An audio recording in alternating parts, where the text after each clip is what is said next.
നമസ്കാരം.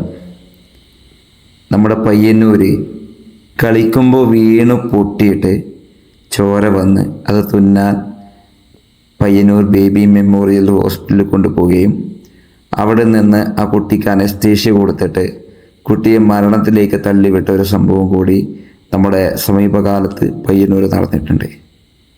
അതിൻ്റെ ഒരു കുറിപ്പ്, ഡോക്ടേഴ്സിൻ്റെ ഒരു കുറിപ്പ് വായിക്കാനിടയായി. ഡോക്ടർ പറയുന്നത് പറഞ്ഞു കഴിഞ്ഞാൽ, ഇവിടെ CEO എന്ന് പറഞ്ഞിട്ട് ആളുണ്ട്.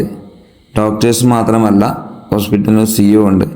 അപ്പോൾ ടാർഗറ്റാണ് പല കാര്യങ്ങൾക്കും രോഗികളെ ഇതാക്കാൻ വേണ്ടിയിട്ട് ടാർഗറ്റ് എന്ന് പറഞ്ഞിട്ട് ഡോക്ടേഴ്സിനടക്കം ബുദ്ധിമുട്ടിക്കുന്നുണ്ട് എന്നുള്ളത് പറഞ്ഞിട്ടുണ്ട്. എൻ്റെ ഒരു അനുഭവം എന്ന് പറഞ്ഞു കഴിഞ്ഞാൽ, എൻ്റെ സുഹൃത്തിൻ്റെ ഇളയപ്പൻ്റെ മോൻ അഡ്മിറ്റായ സമയത്ത്, അന്ന് ബേബി മെമ്മോറിയൽ ഹോസ്പിറ്റലല്ല, അന്ന് അനാമയ ഹോസ്പിറ്റലാണ്. അന്ന് ആ രോഗത്തിന് അവിടെ ചികിത്സിക്കാൻ പറ്റിയിട്ടുള്ള ഡോക്ടേഴ്സ് ഇല്ല. അതിനൊരു എന്താ പറയുക, ഒരു ഇതുമില്ല. അതായത് നമ്മൾ സാധാരണ ഒരു ഹോസ്പിറ്റലിൽ നിർത്തിക്കുന്ന സമയത്ത് അഡ്മിറ്റ് ചെയ്ത വ്യക്തി 1-2 ദിവസം അല്ലെങ്കിൽ കൂടിപ്പോയി ഒരു 3 ദിവസം അതിനൊരു കുറവും വന്നിട്ടില്ല എങ്കിൽ നമ്മൾ തൊട്ടടുത്ത അല്ലെങ്കിൽ അതിൻ്റെ പ്രധാനപ്പെട്ട ഒരു സ്ഥലത്തേക്ക് പറഞ്ഞേക്കേണ്ടത് ഡോക്ടേഴ്സിൻ്റെ അല്ലെങ്കിൽ ഹോസ്പിറ്റലിൻ്റെ ഒരു ഉത്തരവാദിത്തമാണ്. പക്ഷേ അവിടെ അന്ന് ചെയ്തതെന്ന് പറഞ്ഞു കഴിഞ്ഞാൽ എങ്ങോട്ടും വിടാതെ അവിടെ തന്നെ അഡ്മിറ്റ് ചെയ്ത് നിർത്തി. അങ്ങനെ ചെയ്യുമ്പോൾ എന്ന് പറഞ്ഞു കഴിഞ്ഞാൽ അവിടെ നിൽക്കുമ്പോൾ അസുഖം കൂടുന്നതല്ലാതെ രോഗിക്ക് പ്രത്യേക ഒരു കാര്യമില്ല.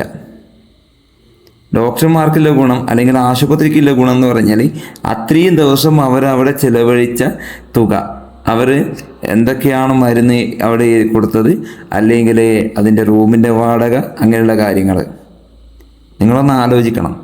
ആശുപത്രി എന്ന് പറയുന്നത് മനുഷ്യന്മാരെ കൊല്ലാനുള്ളതല്ല. മനുഷ്യന്മാർ അവിടെ വരുമ്പോൾ ഒരു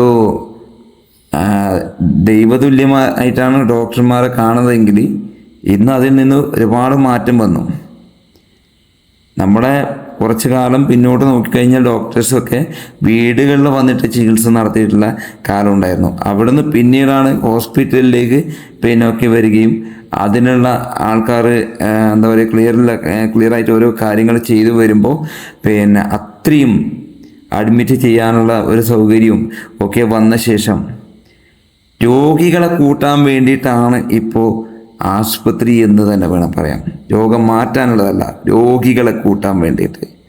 അല്ലെങ്കിൽ ഇങ്ങനെയുള്ളൊരു കാര്യം നടക്കുന്ന സമയത്ത് ഇപ്പോൾ ഒരു ഡോക്ടറെ ഒരു കുറിപ്പ് ഞാൻ വായിച്ചു, വാട്സപ്പിലൊക്കെ ഷെയറായി നിങ്ങളും വായിച്ചിട്ടുണ്ടാവും.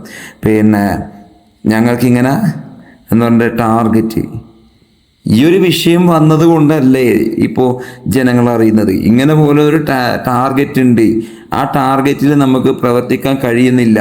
അത് സിയോട് പറഞ്ഞ കാര്യം. ഇവിടെ ശക്തമായൊരു ഗവൺമെൻറ് ഉണ്ട്, ആ ഗവൺമെൻറ്റിനോട് പറയാം. ഇനി ഒന്നുമില്ലെങ്കിലും നവമാധ്യമങ്ങളുണ്ട്, അവരോട് പറയാം, യൂട്യൂബിൽ പറയാം. നിങ്ങളെ വഞ്ചിക്കപ്പെടുകയാണ്, നിങ്ങളെ രോഗികളാക്കുന്നത് രോഗം മാറ്റുന്നതിനേക്കാൾ രോഗികളാക്കാൻ വേണ്ടിയിട്ടാണ് ഇങ്ങനെയുള്ള കമ്പനികൾക്ക് അല്ലെങ്കിൽ ഇങ്ങനെയുള്ള ആശുപത്രികൾക്ക് താല്പര്യം. നിങ്ങൾ ദയവ് ചെയ്ത് ഇവിടെ വരരുത് എന്ന് വേണമെങ്കിൽ പറയാം. പക്ഷെ അന്ന് നിങ്ങൾ പറഞ്ഞിട്ടില്ല. ഒരു പക്ഷെ അന്ന് നിങ്ങൾ പറഞ്ഞിട്ടുണ്ടെങ്കിൽ ഇന്ന് ആ കുട്ടി ജീവനോടെ ഉണ്ടാവട്ടെ. എത്രയോ ആളുകൾ ഇപ്പോഴും കുട്ടികൾക്ക് വേണ്ടി പ്രാർത്ഥിക്കുന്നുണ്ട്, അതിനുവേണ്ടി ശ്രമിക്കുന്നുണ്ട്. അതും IVF-ൽ ഉണ്ടായൊരു കുട്ടിയാണ്. അത് 8 വർഷത്തിന് ശേഷം കാത്തിരിപ്പിൽ കിട്ടിയ കുട്ടിയാണ് മരണത്തിലേക്ക് പോയെന്ന് ആലോചിക്കുമ്പോൾ അങ്ങനെയാണ് ഞാൻ അറിഞ്ഞത്. പക്ഷേ എന്തായിക്കോട്ടെ, ആ കുട്ടി നഷ്ടപ്പെട്ടത് വേദന അച്ഛനും അമ്മയ്ക്കും മാത്രമേ ഏറ്റവും കൂടുതലുണ്ടാവുകയുള്ളൂ. കേരളത്തിൽ നവമാധ്യമങ്ങൾക്കായാലും എനിക്കായാലും നമ്മളുടെ തിരക്കിലേക്ക് പോകും. പക്ഷെ ഒരു ഡോക്ടർമാരുടെ കടമ എന്ന് പറഞ്ഞാൽ പരമാവധി ജീവൻ നിലനിർത്തുക എന്നുള്ളതാണ്. അല്ലെങ്കിൽ ഒരു ഹോസ്പിറ്റലിൻ്റെ ധർമ്മം അതാണ്. നിങ്ങൾ ആലോചിക്കേണ്ടതുണ്ട്. പല മരുന്ന് കമ്പനിക്കാർ നിങ്ങൾക്ക് എന്താ പറയുക, പല വാഗ്ദാനങ്ങളും പല കാര്യങ്ങളൊക്കെ തരുന്നുണ്ട്. കാറ് പോലുള്ള ഉപകരണ സാധനങ്ങളും തരുന്നുണ്ട്. അത് ജനങ്ങൾക്ക് അറിയെങ്കിലും ജനങ്ങൾ അത് ശക്തമായി പ്രതികരിക്കാത്തത് നിങ്ങൾ ഇതുപോലുള്ള പ്രവൃത്തികൾ ചെയ്യുന്നില്ല ഒരു പേടി കൊണ്ടാണ്. കാരണം ജനങ്ങൾക്ക് എന്തായാലും അസുഖം വരും, അത് മാറ്റണമെങ്കിൽ ഡോക്ടർമാരുടെ അടുത്തേക്ക് വരേണ്ടി വരും. അപ്പോൾ നിങ്ങളെങ്ങനെയാണ്, ഇതൊരു കുട്ടിയുടെ സംഭവം മാത്രമല്ലല്ലോ.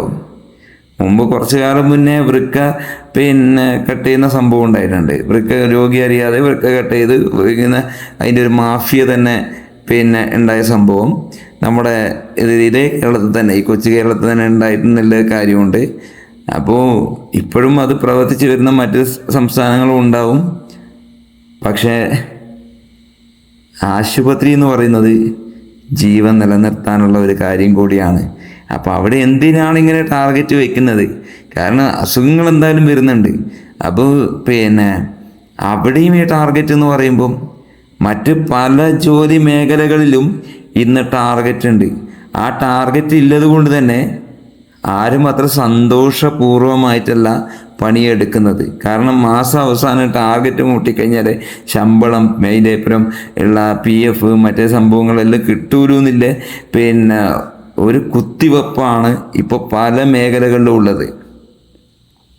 ഇല്ലെങ്കിൽ ശമ്പളമില്ല, ടാർഗറ്റ് മുട്ടിയില്ലെങ്കിൽ പണിയെടുത്തിട്ടില്ല എന്നുള്ള രീതിയിലാണ് ആൾക്കാരെ ഇതിലുണ്ടാവല്. കഷ്ടപ്പെട്ട് പണിയെടുക്കുന്ന സമയത്ത് അതിൻ്റെ റിസൾട്ട് കുറച്ച് വരാൻ വേണ്ടി വൈകുമെങ്കിലും ടാർഗറ്റ് മുട്ടിയിട്ടില്ലെങ്കിൽ എന്നാ പറയുന്നത്, ഓൻ പണിയെടുത്തിട്ടില്ല എന്ന്. ഈ ടാർഗറ്റ് എന്തിനാണ്? എക്സ്ട്രാ വരുമാനം ഉണ്ടാക്കാനാണെന്ന് പറഞ്ഞിട്ട് അങ്ങനെ ഒരു മരുന്ന് കുത്തി വെക്കുന്നത് പോലെ ഇഞ്ചക്റ്റ് ആയിട്ടാണ് ഇപ്പോൾ ഓരോ സ്ഥലത്തും ഓരോ മേഖലയിലായാലും ഈ ടാർഗറ്റ് എന്ന് പറഞ്ഞിട്ടുള്ള ഇഞ്ചക്ഷൻ കുത്തിവെക്കുന്നത്. അതുകൊണ്ട് തന്നെ ആൾക്കാരുമായിട്ടുള്ള എന്താ പറയുക, പൊതുവായ ഇടങ്ങളിലുള്ള സംസാരങ്ങൾ കുറവാണിപ്പോൾ. സ്വന്തം വീട്ടിനടുത്തുള്ള ആൾക്കാർ തന്നെ കാണുന്നത് എപ്പെങ്കിലും ആയിരിക്കും. മുമ്പെല്ലാം ഒരു ഞായറാഴ്ചകളിൽ അല്ലെങ്കിൽ ഒരു സന്ധ്യാസമയങ്ങളിൽ ആൾക്കാർ ഒന്നിച്ച് കൂടുന്നയിടത്ത് ഇന്നതില്ല. കാരണം നാളെ എന്തായാലും ടാർഗറ്റ് മുട്ടിക്കണം, അല്ലെങ്കിൽ മറ്റന്നാൾ മുട്ടിക്കണം. അങ്ങനെ ഒരു ഭാഗം ആൾക്കാർ പോകുമ്പോൾ ഒരു ഭാഗം മറ്റു ലഹരിയിലേക്ക് പോലും പോകുന്നുണ്ട്. ആരോടാണ് ഇത് പറയേണ്ടത്? ഗവൺമെൻറ്റിനോടാണ്. ഈ ടാർഗറ്റ് എന്ന് പറഞ്ഞ സാധനം ഗവൺമെൻറ് ആണെങ്കിലും എടുത്ത് കളയുകയും ചെയ്യില്ല. പക്ഷേ ഒരു ആശുപത്രിയിലെങ്കിലും അത് ഇല്ലാതാക്കാമെന്നുള്ളത് എൻ്റെ ഒരു കാര്യം. കാരണം ആശുപത്രി എന്ന് പറയുന്നത് നമുക്കൊരു അമ്പലം അല്ലെങ്കിൽ അതിനെക്കാട്ടും കൂടുതൽ പ്രാധാന്യമുള്ളൊരു സ്ഥലമാണ്. ഡോക്ടർ എന്ന് പറഞ്ഞു കഴിഞ്ഞാൽ ദൈവതുല്യൻ എന്നാണ് പഴമ ഉള്ള ആൾക്കാർ പറയല്. അങ്ങനെയാണ് പറഞ്ഞ് പഠിപ്പിച്ചിട്ടുള്ളത്. ദൈവത്തെ പോലെയാണ് ഡോക്ടറെ കാണുന്നത്. അല്ലെങ്കിൽ മാലാഖമാരെന്ന് വിളിക്കുന്ന നേഴ്സുമാരുണ്ട്. എന്നോടൊരു നേഴ്സ് പറഞ്ഞതാണ്, നിങ്ങൾ അവനെ മാറ്റൂ, കാരണം ഇവിടെ നിന്ന് കഴിഞ്ഞാൽ സ്ഥിതി കൂടുതൽ വഷളാവുകയില്ലോ എന്ന് പറഞ്ഞിട്ടുണ്ടായിരുന്നു. അത് അന്ന് അനാമയ ഹോസ്പിറ്റലായിരുന്നു. അവിടെ വർക്ക് ചെയ്യുന്ന ഒരു നേഴ്സ് പറയണമെങ്കിൽ ഇത് ഇവിടെ നിർത്തിയിട്ട് കാര്യമില്ല, നിങ്ങൾ വേറെ സ്ഥലത്തേക്ക് കൊണ്ടുപോകണം എന്ന് പറയണമെങ്കിൽ നിങ്ങളൊന്ന് ആലോചിക്കണം. ഇത് ഈ കുട്ടിയുടെ സംഭവം കൊണ്ട് മാത്രമൊന്നല്ല, ഇനി കേരളത്തിൽ പല സ്ഥലങ്ങളിലും എന്തെങ്കിലും ഒരു സംഭവം നടന്നിട്ടുണ്ടെങ്കിൽ അത് ആ ഒരു ടൈമിൽ മാത്രം എടുത്ത് സംസാരിക്കുകയും ചെയ്യും. പിന്നെ അത് രാഷ്ട്രീയം എന്നുള്ള രീതിയിലേക്ക് വരികയും ചെയ്യും. അങ്ങനെയെങ്കിൽ അത് മാറ്റി വയ്ക്കും. ഞാൻ എൻ്റെ സുഹൃത്തിൻ്റെ എൻ്റെ മോൻ്റെ കാര്യം പറഞ്ഞപ്പോൾ അന്ന് എനിക്കറിയുന്ന ആൾക്കാരോടൊന്നും ഞാൻ അവിടെ പോവല്ലേ എന്ന് പറയല്ലോ. പക്ഷെ ഞാനായാലും അന്ന് എന്താ പറയണ്ടത്, ഇപ്പോൾ ബേബി മെമ്മോറിയൽ ഹോസ്പിറ്റൽ ഇത് ഏറ്റെടുത്തു. ഇനി ഒരുപാട് മാറ്റങ്ങൾ ഉണ്ടാവുന്നില്ല ഒരു പ്രതീക്ഷയിലായിരുന്നു ഉണ്ടായിരുന്നത്. കണ്ണൂരേക്ക് പോകണ്ടല്ലോ ഇല്ല ഇത്. പക്ഷെ ഇനി എങ്ങനെ? ഇവിടെ സർക്കാർ ആശുപത്രികളുണ്ട്, ഗവൺമെൻറ് ആശുപത്രികളിൽ ഇപ്പോഴും പോവാത്ത ആൾക്കാരുണ്ട്. ഗവൺമെൻറ് ആശുപത്രിയിലേക്ക് പോയി കഴിഞ്ഞാൽ അവർ കൃത്യമായിട്ടുള്ള എന്തുകൊണ്ട് സോഴ്സ് അവിടുന്ന് പറയും. ഇനി അവിടെ ഇല്ലാത്തതാണെങ്കിൽ അവർ വേറെ സ്ഥലത്ത് പറഞ്ഞയക്കും. അങ്ങനെയുള്ള സംവിധാനങ്ങൾ ഉണ്ട്. എന്നാലും ഇപ്പോൾ ഒരുപാട് ഗവൺമെൻറ് ഹോസ്പിറ്റലുകൾ എത്രയോ ഭേദമാണ്. കാരണം അത്രയും എന്ന് പറയുന്നത് സൗകര്യങ്ങൾ ഇപ്പം ഗവൺമെൻറ് ഹോസ്പിറ്റലുകളിൽ ഉണ്ട്. പക്ഷെ അത് നോക്കാതെ ആൾക്കാർ വീണ്ടും ഇതുപോലുള്ള പ്രൈവറ്റ് ഹോസ്പിറ്റലുകളിലേക്ക് പോവുകയും ചെയ്യും.